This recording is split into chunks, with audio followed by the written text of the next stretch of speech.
Hey guys, welcome back, it's Ripe again. In today's video, an entitled Karen repeatedly trespassed on my private farm property, and when I tell her to please stop, she calls the police on me. Here is what happens when you try to get a farmer arrested on his own property. The title story starts like this. I think as a society we need to question more often if the crazy Karens are just on drugs more than gets talked about. I hear all the time about crazy Karens attacking people and acting entitled for free things or even people's homes. What I want to know is how many of those Karens were just totally blasted out of their mind of drugs. At least for me, I can tell you right now that the Karen I had to deal with was found to be on some kind of substance, but I'll get back to that. So I own and run a farm, which is back-breaking hard work. I was being an idiot for many years, thinking I did not need to spend money on help, but I am glad I got over that. What it gave me more time to do was realize that the people I was living near were not as nice as they might look on the outside.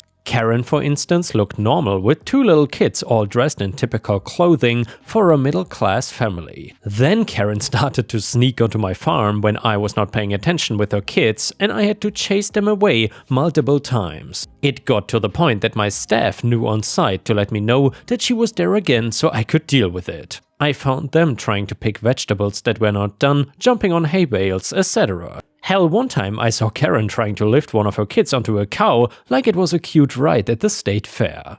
I never believed in calling the police for things that were not an emergency and handling it myself. With Karen, I was at my wit's end because she did not seem to understand what the word no actually meant. I had enough when I saw her kids playing around on the hay bales and basically tearing them apart, making a mess. The whole time she was encouraging it and taking pictures of them. Me, I've been really patient with you, lady, but I've had enough now. I want you to get off my land and stay off of it, or I will need to get the police involved. Karen, you really are just a heartless crap to not want kids to have fun. Look how happy they are. Me, until one of them falls and gets hurt or cuts themselves on some farming equipment, then I find myself getting sued for millions of dollars. Karen, they have no playground. I need to bring them somewhere to be outdoors and play like when I was a kid. Me, this place is not a playground. It's a business, and a potentially dangerous one at that. If you don't leave now and stay gone, I'm gonna call the police, and that's the end of it. Karen, I don't think you understand. You need to give me this farm so that my kids can play on it.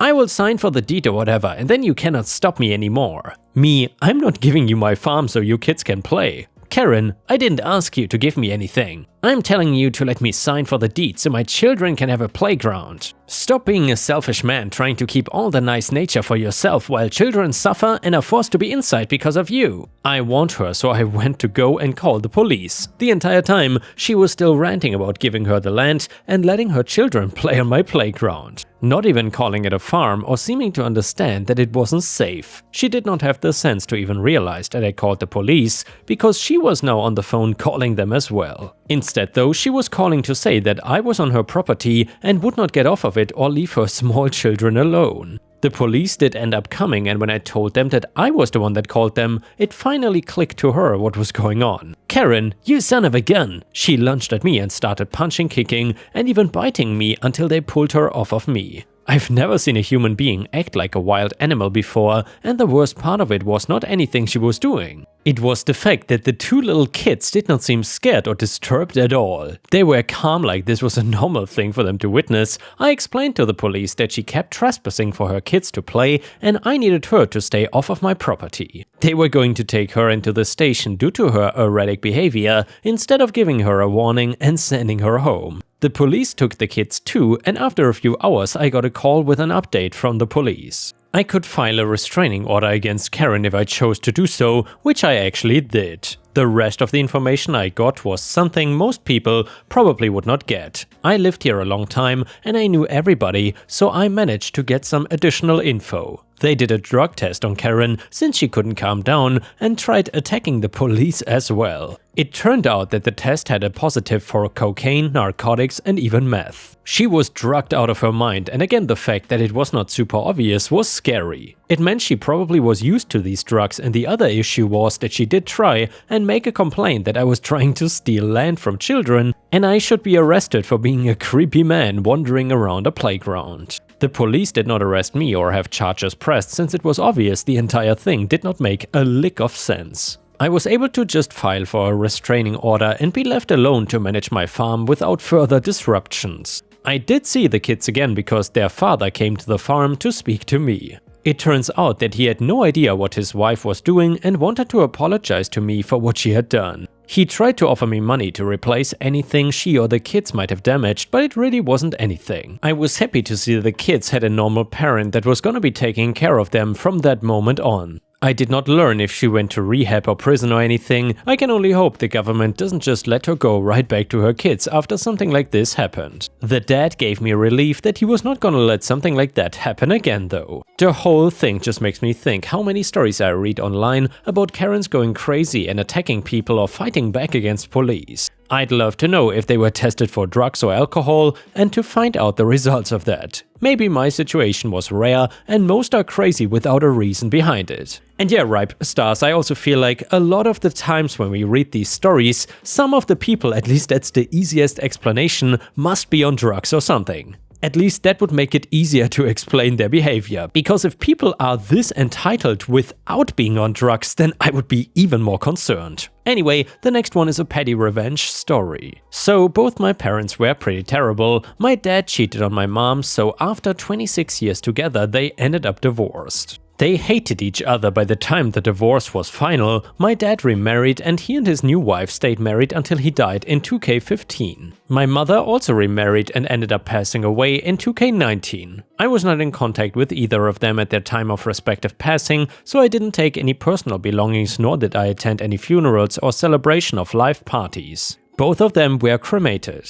My mother was buried in a cemetery in a town about 45 minutes from the city I live in a plot near her relatives. She had the plot for many years. She was not buried with her husband. He had died a couple years before her and was buried in a different state. My dad also was not buried, his remains were with his wife. She ended up getting remarried and contacted me asking if I wanted some of his personal items, family things like pictures from my childhood that my mom had told me were thrown out, old VHS tapes of family vacations, and random books and his remains. I said sure, I went and picked them up. I've been in therapy for a few years working through all the damage these two people have done to me from birth to around age 40. I have so many disturbing and horrible stories, the things I lived through a lot of people wouldn't. I decided to take my dad's remains and spread them over my mother's gravesite so they could spend eternity together. They hated each other, but I hate them, and now I feel a little bit of justice has been served. And yeah, Ripe Stars, I gotta say, that took a turn that I did not expect. Either way, if you enjoyed the story so far, please don't forget to like the video, subscribe to the channel if you haven't already, and maybe even leave a comment because that would help me tremendously.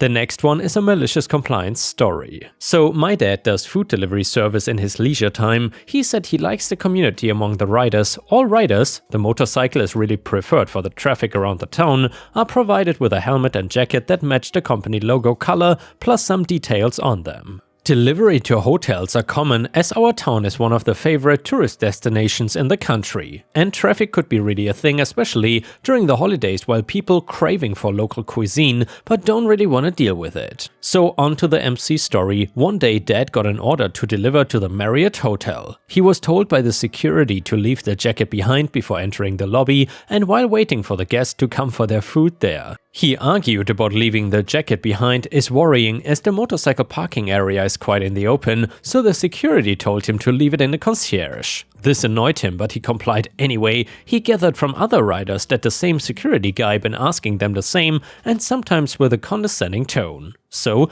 my dad came up with a little evil plan. This security guy mostly works in the day shift, so when he got another order to the Marriott during the day, Dad took off his shirt and left it in the bike's container under the seat and wore nothing under the jacket. He walked towards the lobby, glancing the security who stood there with a smug face, and headed towards the concierge, took off his jacket and sat pretty on the couch in the lobby while the receptionist looked at him with horror. Receptionist half screaming while rushing towards Dad. "What are you even doing?" "Dad, I'm waiting for the customer, boss." Receptionist, "Bare-chested? Where's your shirt?" "Dad, it's a hot day, boss. I ride around the town with only my jacket on." And no delivery jacket allowed in the lobby, no? Your colleague, that security guy, told me so. Receptionist, just leave the food with me and please put your jacket back on. Thank you. The security guy realized the situation a bit late and could only watch the whole exchange with his jaw dropped. Next time my dad gets an order to Marriott, the same guy just told him to leave it with him. And now we have a story from r/am I the a-hole, and it has a full update, so please watch until the end for the conclusion. My ex, 25 female, and I, 27 male, were together about 6 months, but during that time we were free to see other people. Things were not working out, so then we broke up. Over a month after that, she finds out that she's pregnant and tells me the baby is mine. But I already knew that she was seeing other guys, so it was also possible the baby isn't. She got mad that I was having doubts, but I said if we got a paternity test and it showed I'm the dad, then yeah, I will 100% be involved. My ex did not want that, and she would rather wait until after the baby is born to get a test done, so I said that's fine, it's her choice. But I won't get myself involved unless I know the baby is mine. Like I already know, I could be set up for child support if I start helping out now, and then later it's revealed that I'm not the father. I live in the US and I've heard this stuff happens a lot. I would rather not even risk it, you know. So she is about 8 months now, and I've started saving up money, reading up some books, making shopping cart lists of baby clothes and furniture to buy in case I am the father, so it's not like I'm not preparing for this at all. So right now money is tight with her since I know she's only working part-time. She doesn't have the money for a baby bassinet or clothes because she practically lives paycheck to paycheck. She started asking to let her borrow money for baby stuff, but I've told her no. As far as I know, she doesn't have other family she is close to and friends are the same as her with money. But I already said I will start giving her money and helping out once I know her son is mine. Otherwise, I would rather not get involved. I've even told her to reach out to the other guys who could also be the dads, but she said one is even more broke and the other she hasn't been able to contact. So for right now, it seems like I'm the only one actually able to offer financial support. We have a couple mutual friends and I'm getting crap from them because they know that I have the money to help out. She could be the mom of my kids, so the least I could do is provide. They say they would if they had the money. Since I do have the means and this baby could be mine, I should already be helping. They have a point, the baby could be mine and I will be happy to help out once I know he is in fact mine. However, everyone else is seeing it as I'm being too cold and inconsiderate. I don't think I am, but I want to know what others believe. Am I the a-hole, Reddit? And yeah, ripe stars, let me know what you think about this in the comments. I would say OP is not the a-hole here, even though maybe in other countries he would be, but given the legal situation he supposedly is in, I think this is a smart move of him. However, I do have to say, it seems kind of ridiculous that if you don't know who the father of a baby is, and then if some guy helps out and even turns out to not be the father, supposedly you could still be made to pay child support then. If that is really true, that sounds absolutely insane. Anyway, comment number 1, not the a-hole, your legal concerns are valid, you have offered her a compromise and she doesn't want it. Of course everyone around you would help if they could, but of course they also never will. If you want them off your back, edit, tell them that you cannot do anything for fear of there being legal repercussions. Also get some legit legal advice. Comment number 2, not the a-hole, the fact she won't get a paternity test is really suspicious, don't give her a cent or acknowledge the kid until you get a DNA test. Also make sure the lab doing the test is legit, because if she is trying to con you, she might try and fake the test or print up fake results. Personally, I would want at least 2 tests done by different labs. And now we have an update to the story. It reads like this. It hasn't been that long, but I thought I should update since many of you wanted to know. Following what a few here suggested, I tried talking to my ex again about getting the prenatal paternity test done right now, since she kept pressing me about giving her money. I said if her situation is that bad, then let's have this test done already, so if the baby is mine, I can start helping now. Because if we waited until after birth, she was gonna have to wait for my support until the results came in. Plus, if she still refused a paternity test then, it would be more waiting around to get a court-ordered test. Meaning no help from me at all, for a while even after the baby's already here. So yeah, she agreed to it in the end. And yes, he is not mine. I just got the results day before yesterday. My ex didn't really have much to say. She only texted, "Fine then, I won't bother you anymore." I told her I was sorry and wished her luck. Also told her what you guys commented about Facebook posts selling or giving away used baby stuff, plus the WIC program that could help her out since she is low income. However, she didn't respond after that and I have not heard from her since, so I don't know if she will look into those. Not gonna lie, I'm a little disappointed. I know I was having my doubts about this baby being mine and was keeping my distance. But like I said, I was mentally and physically preparing in case he was, so that I could be there as a father. Still feel that loss, but at least now I know for sure. I appreciate everyone who commented and thanks for the info and advice. And the next one is titled Revenge on Dumb Patient. So I work in a busy eye clinic and I saw that a patient named Tyler was marked as waiting, so I marked the chart as taken, saw what he was here for and checked that he was the only Tyler in the waiting room. My usual routine. It's a long walk to the waiting room, so I don't even bother trying to memorize the last names anymore. I usually forget or butcher them by the time I get to the front. The patients have a sheet that are very specific to the doctor they are seeing. Has their name, DOB, MRN, doctor's name and the appointment time. I've never taken the wrong patient back, even when there were several patients with the same name I called. Well, anyways, I get to the waiting room call for Tyler while standing at the door about 30 feet from the waiting chairs. There's no movement from anyone. The waiting room is packed with at least 30 people. I again call 2 times and finally a guy on the phone says, "What's the last name?" I ask if his name is Tyler and the dude again asks, "What's the last name?" I honestly don't know, but like I said, he's the only Tyler there. I tell him to just come on back and he asks again what's the last name. Remaining seated, not giving me his paper. I tell him it's a HIPAA violation for me to announce full names, which honestly I'm not sure if it is, but I know that I'm supposed to limit PHI as much as possible, and there was no reason to announce his full name to 30 people, and again, I don't know the last name because I've never needed to know it before opening the chart again. I tell him that it looks like you're the only Tyler here, come on back and I'll check your paper. But nope, he was not having it. As an aside, I would totally understand not wanting to get up for no reason if he was elderly, but the man was in his 30s. Finally, I just crossed the extra 30 feet and I literally have to take the paper out of his hand. He did not hand it to me and make sure I recognize the full name, appointment time, doc, etc. It's literally not possible that it is the wrong Tyler. I say, "Yep, you're Tyler." All the way back to the exam room, this guy is absolutely fuming. I explained to him that he was the only Tyler in the waiting room, but if he was not, all he had to do was promptly hand me his sheet so I could confirm he was the right guy.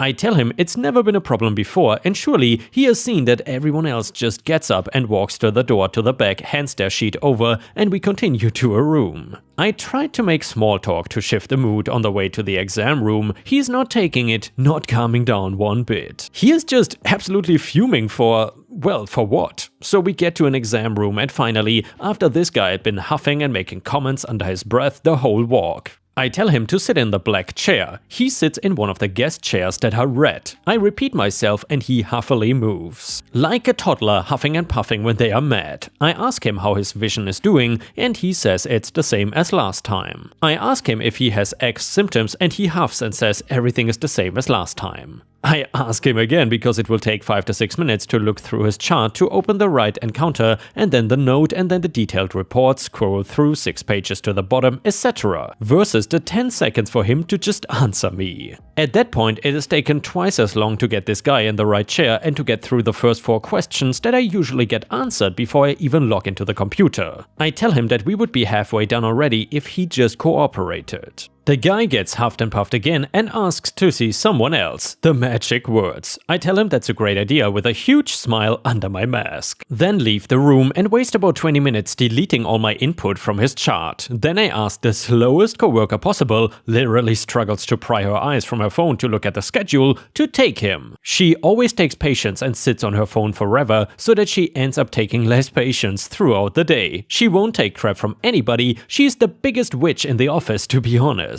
I could not have found a meaner, set in her way, stubborn, quick to anger person to set on him. I tell her there's no rush, the doctor is behind anyways. And by the time she goes in, it's been 15 minutes since I left him in the room. She literally had to ask the exact same questions I did, so not sure why he thought it would be any different. I then took a different patient who was a compliant sweetheart and was done before the coworker went in with Tyler. Guy checked in at 1 PM and did not leave until 4. Hopefully the extra 50 minutes in time out gave him time to calm down from his hissy fit so he was not an ass to everyone else in the office. If he would have just stuck it out with me and played nice and answered my questions, I average about 9 minutes for a full workup. And the next one is titled Revenge on My Old Employer. I worked for this company for a year. I was studying the whole time and made it clear that I'll be leaving at any moment to a new job once I graduated. They were 100% okay with that and even offered to be my reference for the new job. So here comes the new job. My old job refused to be my reference because they were being petty that I was leaving. I ended up quitting and getting the new job without their help. My old job did not invite me to their Christmas party even though they said they would. They've been bad-mouthing me to everyone as well. So I did what I do best. I made multiple fake accounts and wrote bad reviews under their company. I know it is petty, but I almost did not get my new job because of them. They would rather I struggle. So now they can too.